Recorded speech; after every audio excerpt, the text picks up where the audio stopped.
Outwitting the Devil, Chapter 9, Part 2. We continue.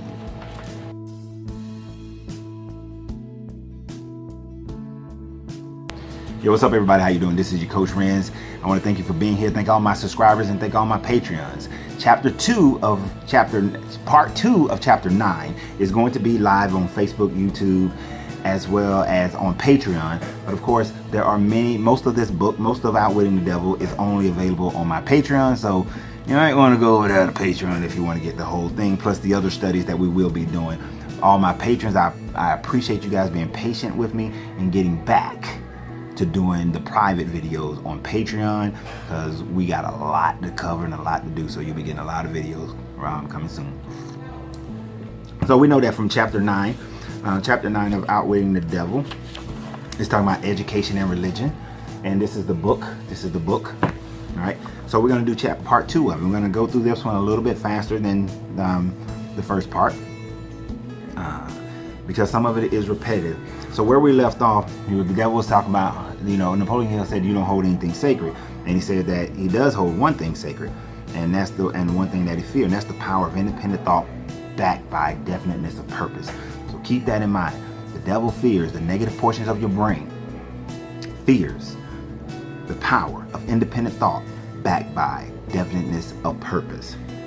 So at this point, he says, let's give the churches a rest, because they talked about the churches a lot. And now they want to focus on education and the fact that how is it that education has allowed and the churches have allowed for generate that children's minds to be taken over by the devil before they get a chance to understand their own mind and how to live. And he says, what's wrong with the public schools? What can be done to establish a system of teaching that will ensure all children the opportunity to learn first that they have minds and how to use those minds to bring spiritual and economic freedom? Now think about that. How to use your mind to use economic and spiritual freedom. That's something that we're told all the time as adults. That's something we teach, that we got to use our minds to do this. But what he's saying is, in the stage of being a child is when the negative portions of your brain come in. If you think about a small baby doesn't have fear yet, but then we teach it fear. We teach it through school, we teach it through churches, and this is when we're going to talk about the schools. He says that he's putting the question to him definitely. The devil then tries to flip him up. He says that it seems strange that you would come to the devil to learn how to live. I should think that you would go to your opposition. Go to my opposition. Why don't you? And he's basically saying, why don't you go to God? Why don't you go to the good side? Why don't you go to the positive side if you want to learn how to live? Why are you coming to the devil, to the negative side, in order to learn how to live? And I want you to think about that. How many people go to church, mosque, synagogue, whatever? They go to these different programs where they're filled with the spirit. They're filled with this idea, this hope. They're filled with it. But yet, day after day, year after year, they go away from it, still feeling as if the world is against them, still knowing that that whatever it is that they're praying for, hoping for, meditating about is not going to happen. How is it that they're going to the opposition? They're going to glory, they're going to God, they're going to Yahweh, El, Jehovah, Jesus, Krishna, Buddha, whatever. They're going to all these different entities that's promising them this greatness, this hope, all this good stuff, but yet their lives are not showing it. What did the devil fear? The power of you using your own mind with definiteness of purpose. So sometimes in order to get the right information, you want to go to the source that's actually blocking you, that's actually causing you the problem. Going to the part that's pushing you up, you go there after you get past the issue, after you get past the block. It's kind of like being in a relationship and you know that you have a problem and you know there's an issue, but yet you want to focus on the positive stuff, the good stuff, the fun stuff, when you need to focus on eliminating and fixing and learning from the problem, learning from the situation that's holding you back, that's blocking you, that's keeping you down. So he says, Napoleon Hill responds and said that I just want to know the truth, and he doesn't care where the source comes from. Doesn't care where the source comes from. Now, some people say, oh, that's Illuminati kind of stuff, because you just don't care. Sell your soul to the devil. No, it's not about selling your soul. It's like pulling a double con. It's pulling a double con by going to the source that's trying to scam you, but yet you gain the information you need to overcome that source. So it's a double con. And it was funny is that I had a dream about that like 4 days ago. that someone was trying to scam me. And I was there knowing that they were trying to scam me, knowing they were trying to use their information to take me over, but yet I used their information to take them over. So you gotta be able to utilize any source of information to get from it what you desire and not let them gain what they desire from it.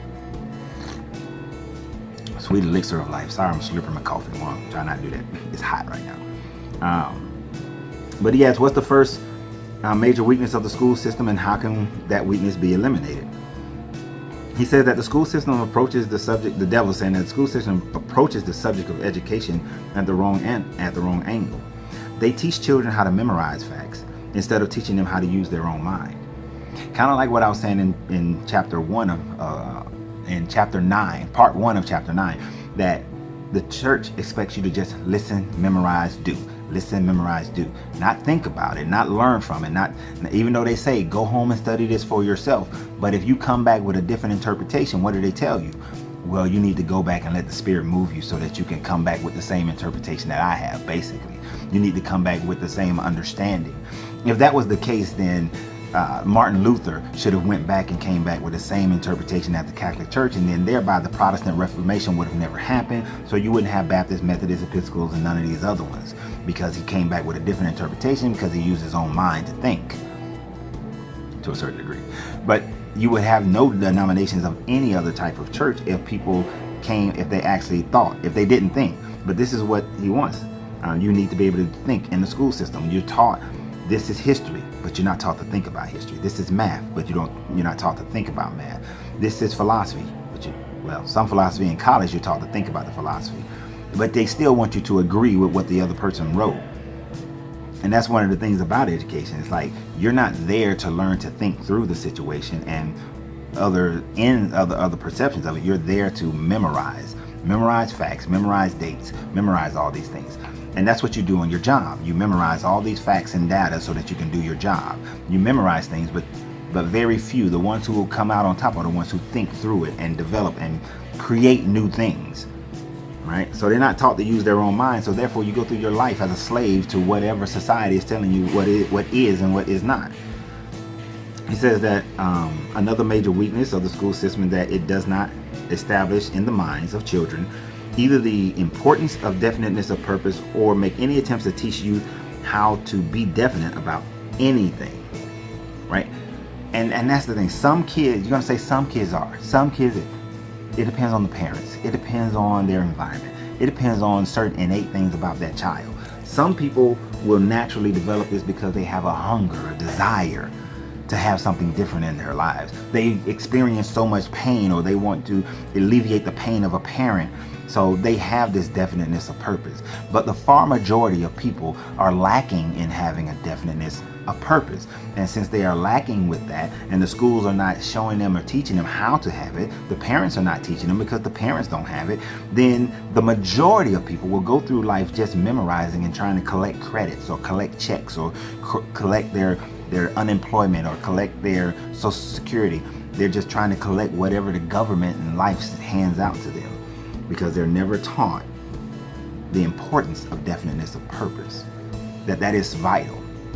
Without that, your level of success has been hindered. So we want to be able to change that. Because it centers on the attentions of students accumulating credits, but overlooks the important question of how to use knowledge in the practical life affairs. And think about it, most of the things that I learned in school, I do not use. I don't use algebra. I don't use calculus. I don't use trigonometry. I don't use all the laws of physics. I don't use most of the laws of physics. I don't use a lot of the literature that I studied. There's a lot of things that I don't use French. Je parle français très mal.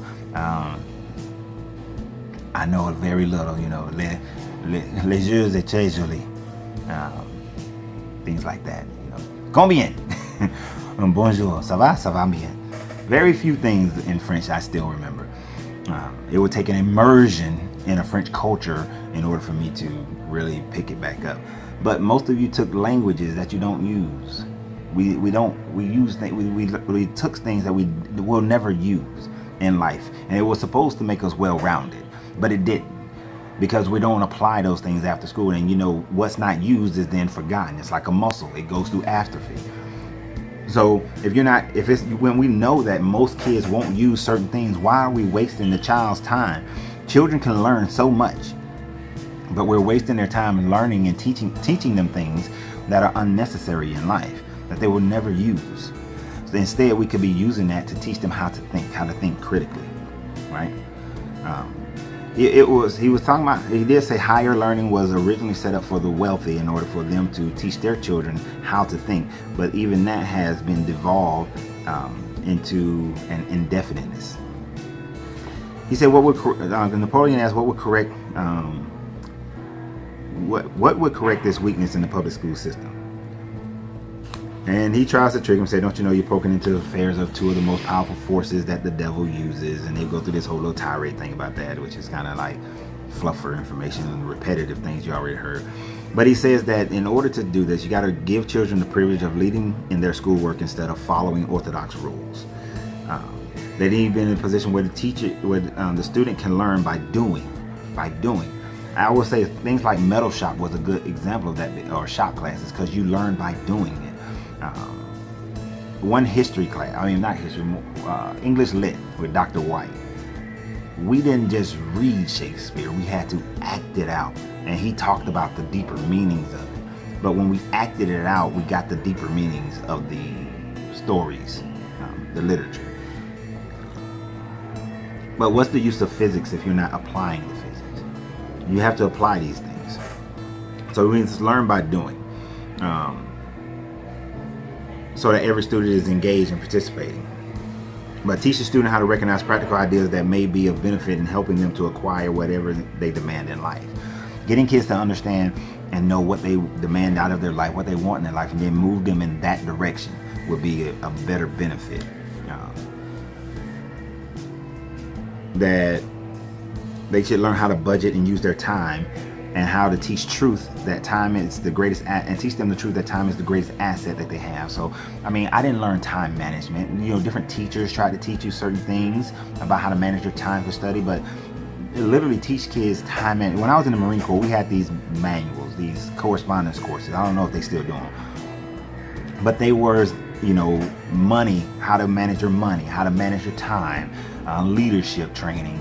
There were all these different correspondence courses that you had to do in the Marine Corps in order to get promoted, but they were things that you utilized. We had things that were specific to combat and that sort of thing, but a lot of them were how to lead, how to negotiate with people, how to manage your time, manage your money, how to manage your health, nutrition. There were things that were practical in your development that we learned, that these correspondents taught. Those are the kind of thing that the devil is saying that children should learn, that we should be teaching in school.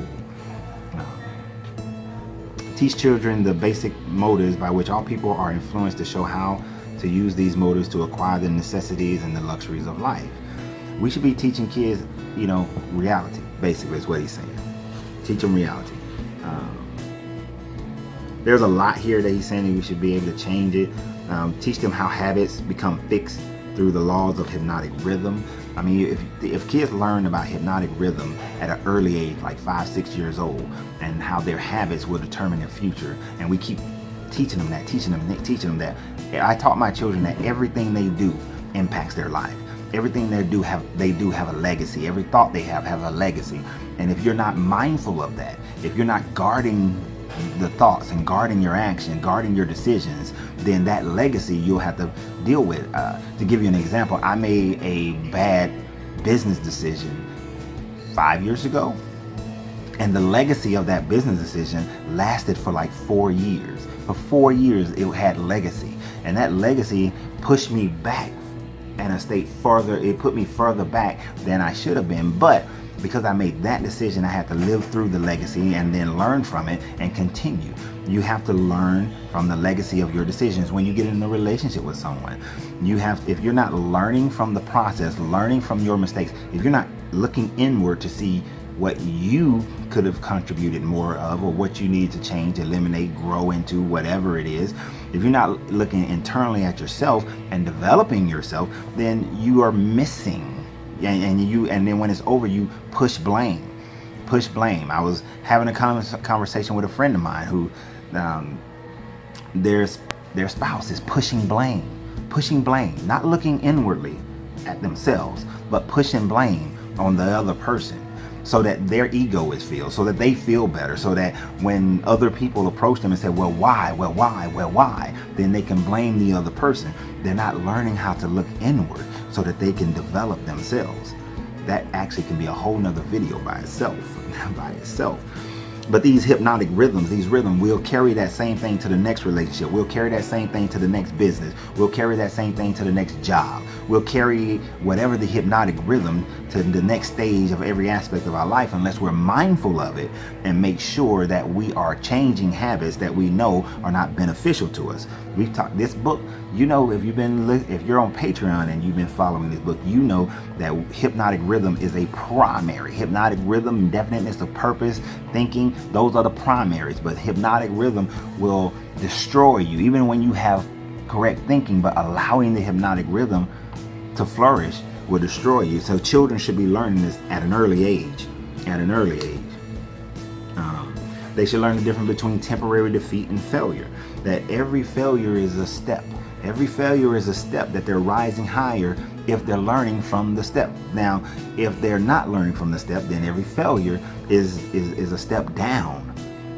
But they should realize that if it's a step up, it's a temporary defeat. Only when it's a step down does it become failure, because now you've allowed that to define you and it's becoming a part of who you are, your rhythm. But when you see the mistakes, when you see the outcome, and you recognize the inner changes that you need to make, the mindset change, the physical change, then it's a step up to the next level, because now you stand on those failures as foundational stones to get you to where you are desiring to go. That's when you have definiteness of purpose and you're moving towards the definiteness of your purpose. But I'm not going to belabor that point. But teach them to make decisions promptly, and to change them, if at all, slowly, with the reluctance and never without definite reason. General Patton used to say that a plan that can't change is a plan that is already defeated. You have to be able to adjust. In combat, you have to be able to adjust to the circumstances of the situation, adjust to the tactics of your enemy. In life, you are in combat. You have to be able to adjust to every aspect of life, every trial and tribulation that comes your way. You have to be able to make those changes, make those adjustments. But when you have a definite plan, you need to stick with your plan, stick with your decision, ensuring that you are solidified in it. And even if the route changes, but the goal is the same, that's fine. I own, at this location of Uncle Ren's Popcorn, I could pretty much call it Uncle Ren's Italian Ice, because Italian Ice is what I've been selling the most of. So what did I do? I used to only carry 6 flavors of Italian Ice. Now I'm carrying 12, right? So I doubled down on the thing that is working in this particular location right now. Now, as we progress through the year, it may flip back to popcorn is the dominant product. I mean, popcorn still makes the most money, but as far as units going out the door, it's Italian Ice. So I doubled down on the units, but I still am, maintaining the focus of building a great business. And that's the idea. You have a plan, a definite purpose. Stick with your plan, but be adjustable within it. Be adjustable within that. All right. But he talks about teaching them how to increase their returns. Their mind is a great storehouse from the infinite wisdom of knowledge, and that they should be able to receive that information. That they should not have opinions unless they're formed through facts, facts or belief that are reasonably acceptable as facts. So you got to have facts. Don't just accept things. That there are certain things that destroy the willpower, narcotics, things like that, that gets you into the habit of drifting. He says, teach children the danger of believing anything merely because their parents, religious instructors, or someone else says it's so. Don't believe something just because somebody told you. Don't believe the news because you saw it. Don't believe TV because you saw it. Don't believe the internet because you saw it. Don't believe the pastor, the imam, because they said so and they stand on the podium and they're supposed to be learned men. Don't believe your parents because they are your parents. Don't believe anybody who is not presenting something to you with the facts behind it. If there's no facts behind it, if there's no information supporting it, if there's not logical thought process in what they're saying, if they haven't observed the tree and recognized that it goes through seasons, then they can't tell me that it is always producing. They can't tell me that. You have to observe and know and believe things because they're presented by facts. Teach children to face facts, whether they are pleasant or unpleasant. This is a hard one for a lot of people because we want to only face the facts that are pleasant to us. We will have cognitive dissonance, not over just religion, but over culture, over race, over money, over types of people, over countries, nationalities. We'll have a cognitive dissonance over all these things because we want to believe what we want to believe. We want to believe what we have been taught. But we have to recognize that we have to be open to facts. If these are the facts, then we have to accept them and present them as such and move forward with them. If they're not exact facts, but they're they're hypotheses that have strong backing. Like nobody knows what happens after death. There's no proof. There's no proof. But you develop based on the knowledge that we have. We know that there's a consciousness. We know the consciousness exists. We know that you are consciousness. It's not in your mind because the mind stays here. It becomes a lump of meat that deteriorates. We know there is an energy force within all of us. But where does it go? It goes somewhere, but nobody knows. Nobody actually knows. Nobody has proof. Nobody has pictures, video. Nobody has some kind of trinket, from another dimension. We don't have that. But we just know that the consciousness exists, and we know that energy can neither be created nor destroyed. So we know it goes and does something. And we have hypotheses. We look at all the wisdom of the world, and we know, and we look at that wisdom and say, well, it goes somewhere. Mostly, it goes wherever you believe it should go. That's the power of your thought. That it's going to go. That is hypothesized. It goes wherever you believe you're going to go. Not where others think you're going to go, unless you've allowed their willpower, their thinking, their mindset to control you. But if you have not allowed their thinking, their mindset to control you, and you have it of yourself, it goes where you. Remember, it is written in everybody's book that you are the determining factor, that you are the angel, you are the gods, you are the demigods, you are all those things. You are the stars in the sky. You, not someone else. You are. So you decide. Teach them to learn how to develop their sixth sense, how to learn that gut instinct, that gut feeling. Teach them the law of compensation. That what you put out, it comes back. So that's the law of cause and effects, the law of rhythm, law of vibration. It's the Hermetic laws. And see, they disguised the Hermetic laws by not talking about them directly back then. So another one that I highlighted was teach children that definiteness of purpose backed by a definite plan, persistently and continuously applied, is the most I can't say the word. But it's the most effective form of prayer available to human beings. Now think about it. When you pray, this is praying with no doubt. This is meditating with no doubt. This is walking through your day, committing to activities with no doubt. That when you are doing it with definiteness of purpose, backed by a definite plan, and persistently and continuously applied, then you can consistently pray over it. You can consistently meditate about it. You can consistently move forward in it. But if you're not doing that, then it's not going to happen. If you're sitting praying, where's my check, where's my check, where's my check, you're going to get a bill. If you're consistently sitting there praying, make me healthy, make me healthy, make me healthy, but you're not eating right, exercising, drinking fluids, if you're not, keeping your stress level down, you're going to get sick and you're going to die. You have to be an active participant in and with a definite plan and purpose. What's the goal?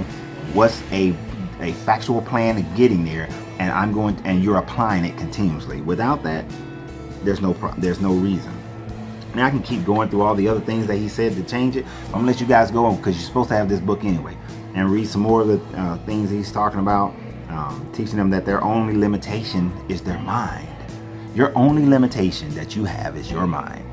As far as your imagination can go, as far as your mind can go, as far as you can perceive things, that's as far as you can go. And you'll find out that once you get there, like if you ever, like some of you guys have done my capacity map. Especially if you're in financial alchemy, you've done my capacity map, and you understand that Once you fulfill your capacity, your current capacity, then all of a sudden, because you have a balanced life, balanced money, you have infinite, you have that infinite growth point. You've completed that. You're balanced out in your attitude, your environment, all those things, and you fulfill them. Now, all of a sudden, another sphere of influence opens up. So you can go only as far as your mind, but the thing about it is your mind can become more and more infinite. It feels infinite because as far as you grow, there's another level. You grow some more, another level. You grow some more, another level. So it continues to grow. You will die before you hit your limit. You will die before you hit your limit if you are actively pursuing it. So you take that idea and go back up to definiteness of purpose, backed by definiteness of plan, persistently and continuously applied, and the fact that your mind has no limits. How far can you go? And then recognize that every failure is just a stepping stone. It's a temporary setback. How far can you go? You see the combination. You see how you put it together. You have a purpose, you have a plan, you're following the plan, you have a setback, but you realize it's a setback, stepping stone, you grow from it, you're willing to make changes to it, and you follow the facts and keep moving forward. How far can you go? How healthy can you be? How great can your relationship be? How much love can you give and how much love can you receive? The law of compensation. How much money can you make? How great can your kids be? How much fun can you have? How much can you discover about yourself? And how much can you discover about this universe? It's how much? It's an infinite possibility. It's an infinite possibility. Napoleon Hill goes on to say that it seems like you practically ignored every subject that's taught in school right now. And he said, you ask. Don't ask the question if you don't want the answer. I always tell people, don't ask me a question if you don't want the true answer, because that's all I'm going to give you. I'm not going to give you the fluff. I'm not going to give you what you want to hear. I'm going to give you a true answer. So don't ask the question if you don't want the true answer. You better wait. You better wait. You better go ask somebody else. He said that a lot of the teachers today are so caught up into the orthodoxy of how they teach now that they wouldn't dare even touch it. And he's like, most educators need to be shocked because they grew up and they learned and they higher learning the system to follow, and they're just following that system. And we know in today's world they're teaching for the test. They're just teaching for the test. Memorize this so you can pass the test so I can keep my job. That's what they're teaching. But if they would do this, if they would change these things, then children would have an immunity towards drifting. And if they have an immunity towards drifting, right now he's saying that 2% of people, only 2% escape the devil, escape hell. Only 2%. And we see that in life, in the world, that no matter how much money a person has, this is not based on money, but 98% of the people on the planet are not happy. They're not living a fulfilled life, that not to the highest degree, not to the point where they are filled with elation. It hasn't, whether rich or poor, you can find happiness, joy, people following their purpose and doing everything at every level. But what you only see is about 2% of the people who are truly living heaven on earth. 2%. Most people are complaining, whining, bitching, and moaning. They're trying to say that somebody's holding them down. They can't get here, can't get there, can't do this, can't. I'm unhealthy, can't find love, can't find this, can't get money. They're all unhealthy. They got all these different problems. Most 98% of the people, that's what they do. Only 2% are living the life. Everybody wants the life, but they're not willing to do what's necessary to get the life. They're not willing to do what's necessary to get the life. They can be told over and over again what they need to do to get that life. They'll say, yes, I'm gonna try, I'm gonna work, I'm gonna get there. But yet, they never do. They never do. They find an excuse. They find a scapegoat. They find some reason, or some which is like we said in the Marine Corps, in the military period, that reasons or excuses are like assholes. Everybody got one and they all stink. So they're finding these reasons why, when the matter of fact is that the reason is yourself. If you've been told by someone how to do a job to the point where you will excel, but you choose not to do it, who's to blame? If you consistently show up to work late when you know what time to be there, who's to blame? If you consistently eat foods that you know are unhealthy for you, who's to blame? If you are consistently told in a relationship what's causing the relationship to break and falter, who is to blame? If you're consistently shown the right pathway, but you choose not to take that pathway, who is to blame? Ultimately, you are to blame. No one else, just you. So accept that. The moment you come into that acceptance, the moment you realize that, you begin to free yourself, because now you can actually take positive actions, definitive actions towards you obtaining the goal that you desire. That's it. You can. That's how I am. I look at things, I learn from them, and I move forward. Is it easy? No. Does it hurt sometimes? Hell yes. Is it painful? Of course. Do I have to work harder? Yes. Do I have to go through a whole lot of weeds and to get there? Sure. Does it cost more money? Of course it does. But is it worth it to get there? Yes. That's the other part. It's not, I don't know if that part is in this book yet, but it's worth it to get there. It is worth it. Well worth it to get there. Whatever you got to do, whatever you got to go through, it's worth it to get there. I know this for a fact. I know this for a fact, just by my inner self, that some of the changes that I've made over my lifetime about who I desire to be, it's been worth the effort, worth the pain. It's been worth it. All right. Even the devil say, yes, this is one of the results of changes. One of the results the changes would bring. But there are others as well. There are others too. And let's see, because we're almost, I want to finish this part off. Ooh, Lord mercy. There's a lot left. I'm going to finish in the next 5 minutes or less. All right. But he talked about how it's difficult to get a new idea into a teacher's brain, and it is. But he said first you have to introduce this through private schools and then cause that demand to be something that everybody wants. And we've seen that happen before, where private schools start doing something and then public school follows. But private schools have become more about the business now, so they're not even, most of them aren't doing things like that. But there are a few schools that are, and we see children coming out great in those schools. There's I think it's Chpt Academy here in Atlanta is doing those kinds of things. Been doing them for years. And the public school system here, they're starting to try to get on board. But I want you guys to read this book. But he's saying that classes should be abolished together and that they should be in like more of a roundtable conference.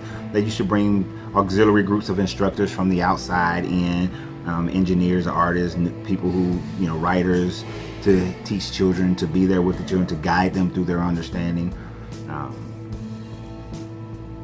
He repeats some of the things about all the kids having a working knowledge of what's going on. We've had some of these things, Teach for America.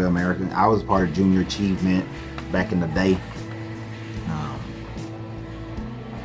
And they go back to the church for a moment in this last part. And he said, ask him to tell him what is sin. I'm going to spend the last few minutes talking about this part. What is sin? He says, sin is anything one does or thinks which causes one to be unhappy.